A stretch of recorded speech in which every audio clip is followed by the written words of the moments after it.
Diana, what was your introduction into the jazz tradition? My introduction into the jazz tradition came through my uncle, Charles Burrell, who's a jazz bassist in Denver, Colorado. He's also with the Denver Symphony. And when I was very young and he discovered that I could sing, he thought that he would raise me to be a jazz vocalist. So I started doing performances with him when I was about 13 and 14 with a trio. And who influenced you in the jazz music, in the world of music? Who was your prime influence? I have so many influences for different reasons, but I think the person that comes to mind would be Betty Carter and Dakota Staton. Of course, I listened to Sarah and Ella. Demita Joe, who I discovered later on, is a fantastic vocalist. But I think most of all would be Betty Carter. Diane, is improvised jazz singing more complex to perform than, say, pop or rhythm and blues? They're all different schools. Rhythm and blues, pop.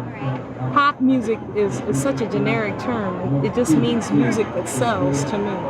But I think in order to answer the question, it's, first of all, Sarah, Ella, and all the great jazz vocalists set a standard, and that was one of excellence. And that was to be able to put your life experience into the music. One of the wonderful things about jazz music is improvisation. I do everything, and I carry all of my jazz roots with me in everything that I do. Dan, what is actually scat singing, and where does it come from, you know? Well, it's just mimicking an instrument. It's sometimes, to me, it's when your soul has so much to say that words can't express it. And when you're scat singing or improvising, I like to say rather than in scatting, you're saying something else. It's important to be able to say something when you're doing it. It's not just notes. It's another language from the heart. And were you born with your renowned range, or does it take time to work and develop it? It's funny, I was born with a very wide range.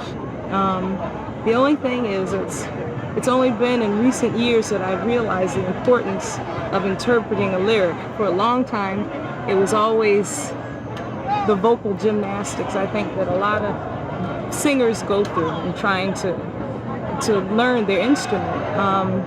I had a teacher who was a very great influence on me. His name was Phil Moore, who died about 4 years ago. And he used to tell me that when you sing, it's like walking into somewhere with an elegant dress on. A woman who was very elegant wouldn't have 1,000 diamonds around her neck and around her wrists and big earrings. He said, no. He said, you just have maybe a little something around your neck and maybe a couple of studs in your ears and something around your wrists, which would make you more interesting. Now, what does it mean to be performing today at the 35th anniversary of the Newport Jazz Festival? First of all, it's a great pleasure to just be a part of this. This is the second time that I've ever done it. And I've been doing a lot of different festivals that have been in existence for a long time. People have been coming here for years to see the music. And I just feel very honored to be a part of the great musicians and vocalists that have been a part of this celebration of jazz. And what goes through your head when you're singing in front of a vast audience? Like, there are 10,000 people here today. What goes through your head when you're singing in front of them? Well, I have to kind of think that I used to get very nervous, but I think this is my living room, as big as it is, and as many guests as there are. I want to communicate with them, so I feel very comfortable on stage, and I just want to get everybody warmed up so that they can get to know me through my music. When you sing on the stage, Dan, what you do is absolutely pure and virtuous and beautiful. Thank you. How do you feel about the other influences into the jazz realm, the electronic, the fusion influences that isn't as pure and beautiful as Dianne Reeves? Well, you know, I think that there are a lot of people that, I guess this is a big controversy, but I think, like with everything else, there was a time when maybe a Fender Rhodes wasn't the most beautiful instrument to have in a band. And then we have great pianists like Bill Evans to do an album that featured Fender Rhodes that was just absolutely gorgeous. I think that I look at it as sounds, kind of like the way Yusef Lateef would look at music as sound. and to being able to incorporate these things. And sometimes in straight ahead music it just doesn't work. But in terms of trying to find what the new road is, I guess you have to kind of experiment and find out what's going to work. One of the things that I know that I love about jazz music, it's been able to come together with a lot of different kinds of music, like Brazilian music and Cuban music and all of this, because all the roots are basically the same. So it's just about experimenting. Only one or two more, dear. When did you get started, and was it difficult in the beginning? Well, when I really got started was when I moved to Los Angeles in 1976, and at that time I didn't really know what I was going to do, but I found that there was a great Latin influence in the music in California. I started out in the studio scene, doing mostly lead vocals on different people's albums that knew about me from working with Clark Terry.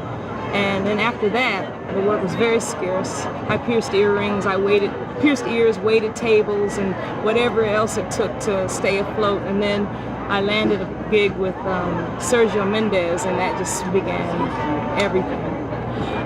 There are a lot of young people being attracted to the jazz world down there. And we're concerned about the youth of America.